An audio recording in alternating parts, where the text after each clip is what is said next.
Donald Trump's day goes from bad to worse. How can that possibly be after the crushing defeat that he received across the United States from every state, every major election? Donald Trump and the Republicans lost. Well, here you go. The Supreme Court is hearing arguments today about his use of the tariff policy that he has created, tariffing more than 100 countries around the world under the International Emergency Economic Powers Act of 1977, the IEEPA, and it didn't go very well for Trump in the Supreme Court today. The three liberal justices were asking many questions about this, about his powers, and about, is this truly a national emergency, etc. They were joined in by Amy Coney Barrett, with her having many tough questions for the Trump team, and likewise Neil Gorsuch equally had many questions about it and about whether the authority that they're using is legal or not. You know Donald Trump will not be having anything but hearing what they're doing is legit, which again the Supreme Court is certainly questioning all of that. So again, we'll have to wait to see what the Supreme Court decisions are. I don't know that there'll be more hearings on this publicly, but it did not go well for him. And if the two conservative members join in with the three liberal members voting 5-4, then Trump's tariffs will be struck down. So love to hear from my Democrats, my MAGAs, my crazies, my cuckoos, my burned out light bulbs. It's more complicated, but that's the short version of all of it. So we'll see. It did not go well for Trump today. Hey guys, how you all doing? Welcome back again to another episode. And thank you so much for clicking to watch this video. So guys, today's episode we are going to be checking out this video compilation which I was able to gather from my FYP. So feel free to watch them and share your thoughts, your opinion. Let me know what you think about them in the comment section. Like this video and subscribe to my channel in case you have not subscribed already. So let's get right into it, and I will come back to talk more about it.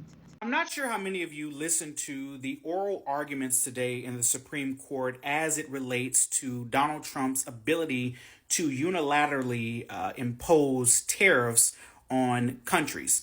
But if you haven't, I would give it a gander. One of my main takeaways from these oral arguments is that many of the justices, specifically the conservatives, since they hold the majority in the Supreme Court, were really skeptical about a president's ability to essentially tax the American people. Many of the justices kind of spoke to our nation literally started the whole Civil War because of taxation without representation. And if that power resides strictly within the executive, then the American people lose the ability through their representatives and senators to push back against this tax. Also, the argument for the tariffs that was coming from the Department of Justice during these oral arguments was hinged upon a very elusive policy under the Nixon administration that was so vague it really did not present a strong enough argument for it. And something that Justice Sotomayor brought up was under the Biden administration, Joe Biden tried to use emergency powers acts in order to cancel over $500 billion in student loans. The Supreme Court, on a 6-3 decision, shot that down. And she was essentially saying if it was wrong under Biden to use that policy, it should be wrong under Donald Trump to use that same policy just on a different premise. So I precede that this tariff nonsense will discover its denouement. Well. So Daddy Dumpy Pants, the man who claims he has ended 8 wars. As a matter of fact, he got up on TV the other day with his full nussy on display to tell you he's the only one who's ever ended any wars in history. The caucasity, honey. But either way, we're supposedly doing a soft invasion of Venezuela, so there's a war for you, Daddy. And he came out yesterday to say that he plans on invading Nigeria, too. Yes, boo. The man who is supposed to be the bringer of peace wants to invade Nigeria for what he claims to be some type of Christian persecution. Far be it from me to tell Daddy Dumpy Pants how to do his job today, but breaker, code red, Daddy's on the way, and not to where he should be going today, which would be the Sudan. Yes, apparently Daddy Dumpy Pants doesn't care about the Darfur genocide. I guess all those Christian women and children who are currently being unalived in mass and raped and everything else in the Sudan today by crazy Islamic regimes, that's just not on Daddy's scene. He's worried about Nigeria. I guess there's just too many women and children being raped, enslaved, and murdered in the Sudan today for Daddy to sling any aid their way. Right? Now, some of you may not know this, but Darfur and the genocide is back. It never really fucking ended, dear. We have women in the Sudan that are unaliving themselves so that they are not tortured and raped. But he's worried about Nigeria and Venezuela. Priorities, dear. Priorities. Look, I don't revel in nobody's downfall. I truly don't. But I'd be a whole ass lie if I sat here and told you that these Save American Farms bids running across my FYP page. Don't got me dying.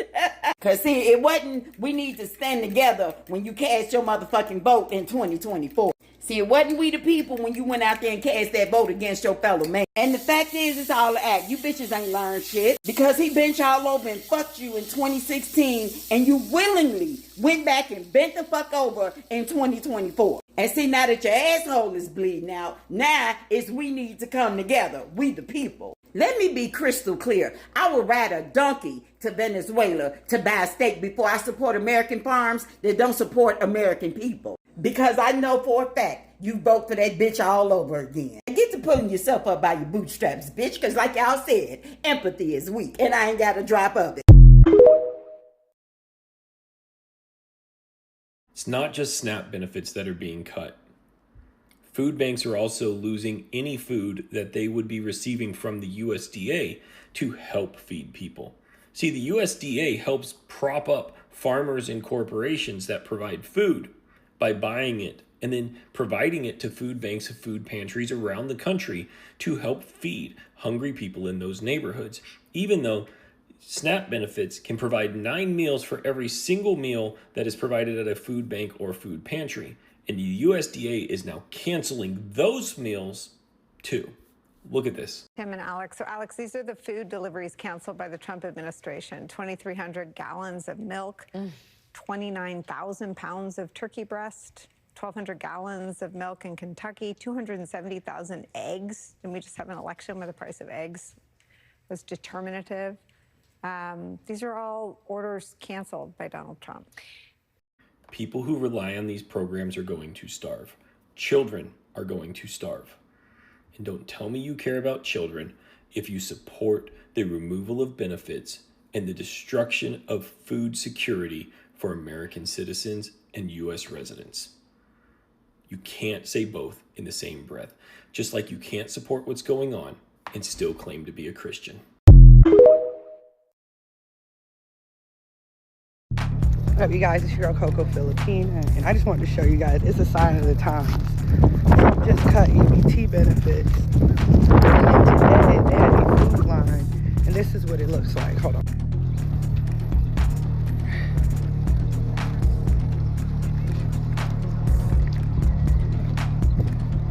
The worst part about it is they don't have enough food for everyone here, and I'm literally watching people in line breaking down in tears.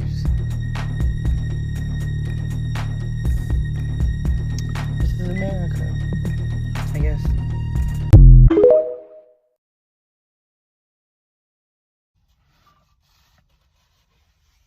Oh, these damn cattle prices are going to drive me crazy. Listen, you need to realize this is really for people who don't have cattle, because people who have on cows, they know this. They know this. Look, we're not price setters. We don't set the price. We do the majority of the work. It takes us a long time to get a calf, get a cow bred, get a calf on the ground. get him to the point where we can wean him. And then we wean him. A lot of times we'll keep them for a while if we have the pasture to graze them on. Otherwise, we personally take them to the feed yard, and then we feed them there, and then we sell them to the packers. We don't set the price on anything. We don't set the price on our feed. We don't set the price on our fuel. We don't set the price on what we receive for them cattle. What we receive for those cattle is the price set by the packers. A lot of people involved in setting the price of beef at the board, they don't know which end of a cow shits, let alone what it takes to get you there. And so when you see all this carrying on about the price of beef being too high, there's tons of videos on the comparison of what you're paying for other shit. It's not too high, but sometimes you just can't afford it. That's an issue. But if you can't afford it, you just don't choose it. That's part of just the way it is. But just remember, we're not price setters. We're price takers. We get what they give us. And when that calf gets to a certain point, it's not just like something you can just, well, we're just going to set it back here. It's not wheat. You just can't store it for a long time. When that calf gets ready to be harvested, it's time to go. I mean, there's nothing you can do but take the price you get. So remember that when you listen to all these politicians and all the bullshit surrounding around beef prices, we're price takers. We're not the price setters. So if you're going to be upset with somebody, for packers, those are the main people, and these dumbass politicians that keep popping off.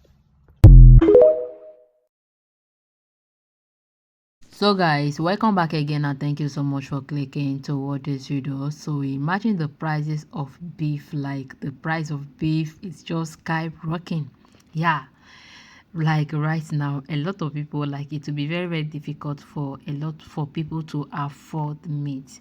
And instead of Trump to make things right, or instead of him to at least make a way so that because already the US already have farmers who specialize on cattle rending. So instead of him to at least make a way for those people, so that in fact, but rather he wants to start importing beef, and the moment he starts this importation, like, the prices are not going to be friendly. The prices are going to be skyrocketing, and only the rich people, the billionaires, they will be the only one who will be able to afford meat. And whether you are rich or whether you are poor, like, everybody love meat, everybody. And by the time the prices start skyrocketing, like, the poor people might not be able to get it. They might not be able to buy it due to the cost. Oh my God. So Trump is supposed to support the US farmers. He is supposed to look at their back. He is supposed to at least listen to them, listen to their cry, because these people are crying for help. These people need help right now. But the administration, like, they are not even putting them first. In fact, they are not. Imagine Trump giving out $40 billion to Argentina. Yeah, I think billion or dollars or millions, I can't remember vividly, but he gave out this huge amount of money to these people. And this money that he gave them out, like, his own people also need the same help. The same people his own people are also looking for the same favor. But instead of him to settle his own people first, he did not. Rather, he went ahead and settled other people. And this has really caused a lot of alarm. So anyway, guys, what do you guys think? What do you guys think about this video? Please let me know in the comment section. Like this video and subscribe to my channel in case you have not subscribed already. So share your thought, your opinion below the comment section, and also share this video to whoever that you think that need to see this particular clip. So you stay tuned, and see you guys in my next episode. Bye.